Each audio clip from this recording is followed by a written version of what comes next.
It may feel like the distant past now, but it was only 3 days ago that the U.S. government was on the brink of disaster. The country was hanging on a ledge as it neared closer and closer to defaulting on its trillion-dollar debt, a default that could have triggered an economic collapse and reinvigorated a global financial meltdown. But despite the stakes being so high, lawmakers in Washington seemed more concerned about serving their political agendas, instead using the political deadlock to force each other to make tough decisions. It's a crisis-driven approach that President Obama called attention to earlier this week. I want to thank the leadership for coming together and getting this done. Hopefully next time it won't be in the 11th hour. One of the things that I said throughout this process is we've got to get out of the habit of governing by crisis. But it goes beyond just a poor strategy to get things done in Washington. This brinkmanship is starting to have a real effect on the economy. This according to a new study called The Cost of Crisis-Driven Fiscal Policy. The study, commissioned by the Peter G. Peterson Foundation, shows that this reliance on crisis-driven governing just since 2010 has cost the U.S. 900,000 jobs. So to talk about how this is possible and what these perpetual impasses are doing to disrupt the economy, I spoke earlier with Richard Wolff, professor of economics emeritus at the University of Massachusetts Amherst. I first asked him about the process by which political deadlock translates into a loss of so many jobs. I think the basic problem has to do with how to handle an economic system that isn't working for the majority of the American people anymore. I mean, the basic issue, the long-term issue, is that American large businesses have decided they can make more money by moving out of the United States, taking advantage of lower wages in China, in India, in Brazil, in Nigeria, all over what we used to call the third world. And basically, they've left or they are in the process of leaving. That leaves the United States with an enormous problem. There aren't enough jobs. The people who lost their jobs crowd into the job possibilities that remain, driving down the wages there. And we have a fundamental economic crisis that requires a massive response if there's any hope of getting out of it. The only agency in the United States that can deal with that problem, that has the money, that has the reach, that has the broad scope for action, is the United States government.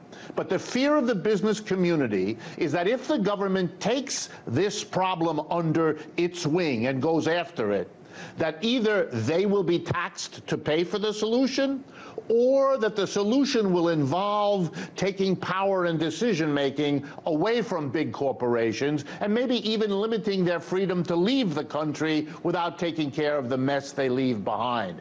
They're determined not to let that happen. They work through the Republican Party, but also the Democratic Party, to stymie the government, to get it into gridlock so it can't move in the directions they're fearful about. That's our problem. And Richard, people talk about Washington being more divided than ever at this point, but it seems like gridlock has always existed. Can you put this into historical context for us? Is this government more polarized than ever before? Not at all. It's only polarized around particular issues, and it can swing into action when its interests are allied with those of business. Let me give you the clearest example. In the last 4 months of 2008, our economy came this close to complete collapse. That's the period of time beginning with the bankruptcy of Lehman Brothers in New York and the cascade of disaster. In comes the Congress of the United States, Republicans and Democrats, mostly the same people who are sitting there now. And in a matter of weeks, they swung into action and they pumped trillions of dollars, with a T, trillions into the United States, in a stimulus program, in a bailout program. They brought in the Federal Reserve. Everybody worked together. There was no dispute. There was no fighting. There was no gridlock.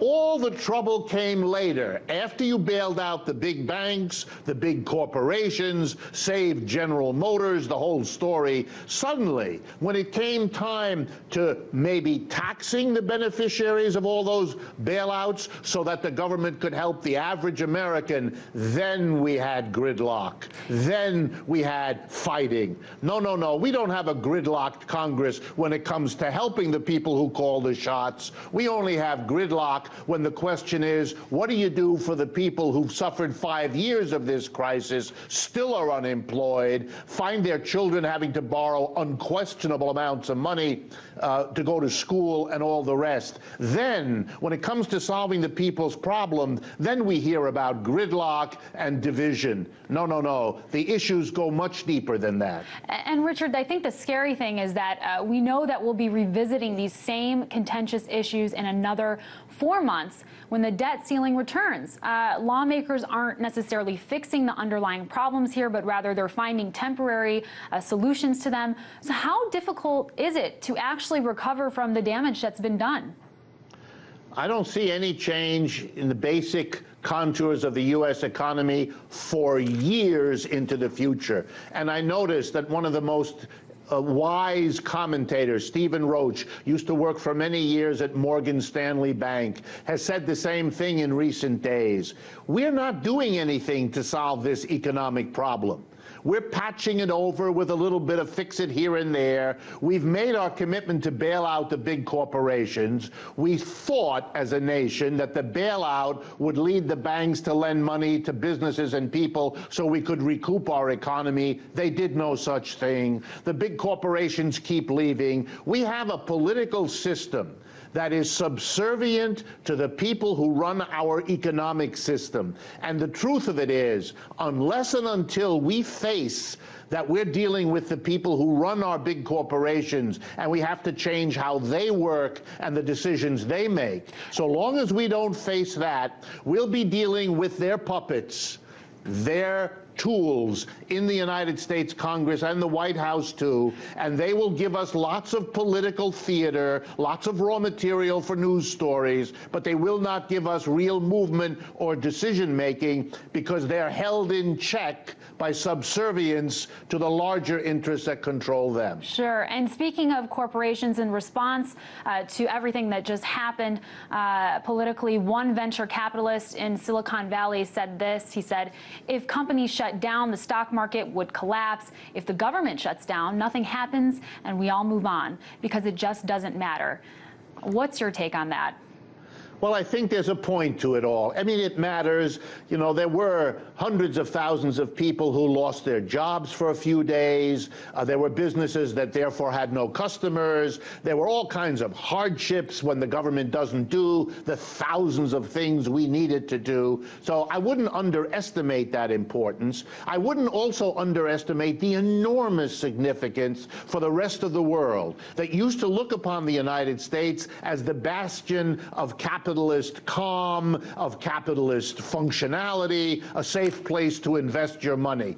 The United States is looking less and less like a society that can control itself and more like a society beginning to fall apart. The long-run effects of that are enormous. But I do agree with the Silicon Valley fellow that you quoted, that the real issue is how corporations are making decisions, since we have an economy in which we allow the tiny number of people that control the biggest corporations to make decisions we all have to live with, but which we are not allowed, either directly or through our government, to have much influence over. Absolutely. That's an untenable situation. I want to jump in there because I want to ask you a very important question, which is how do we even begin to break this vicious cycle that has really come to define this way that Washington is operating? Will it take an overhaul of our political system, our economic system, or both? I think first and foremost the focus should be on our economic system. We should stop this strange American desire to blame our economic problems on our politicians. You know, the biggest problem of the last 6 years has been unemployment. Millions and millions of people were fired from their jobs. You know who fired them? Private capitalist employers, not government officials. In the first line of criticism and anger ought to be focused focused where it belongs, on the decision makers in our corporations who decided to move out of the country, to lay off American workers, and let's go from there. We don't do that. We leap over the corporations who fire us to blame the politicians who had relatively little to do with it. That's where we got to start. And what do I mean? We have to bite the bullet. We have to face the hard reality. We allow an economic system to exist which is flagrantly undemocratic. In most corporations, a tiny handful of people, major shareholders, a dozen, the board of directors, another dozen, make all the decisions, what to produce, how to produce, where to produce, and what to do with the profits. We all, the mass of people who work in all these businesses, making this economy go, we live with the results that a tiny group of people make. Do we vote them in? No. Do we have democratic accountability for their actions? No. They do what's profitable for them. They give themselves enormous salaries, they pay themselves the dividends, they decide to move to China. We live with the results, they make the decisions. You know, we had the American Revolution not to have a King of England do that for us. And we don't need a few corporate executives, overpaid as they are, to play the role of kings in our modern time. We have to face that question now to become a nation that can rule its own destiny, just like we had to years ago vis-a-vis England. And I think until we face that, we're going to look at all of these irritating theatrics in Washington and be worried about them while the real problem goes unaddressed. Well, certainly a lot more to come, and we'll definitely have to have you back on because this is the news that doesn't stop giving. Richard Wolff, Professor Economics Emeritus at the University of Massachusetts Amherst, thank you so much for joining me. Thank you for the opportunity.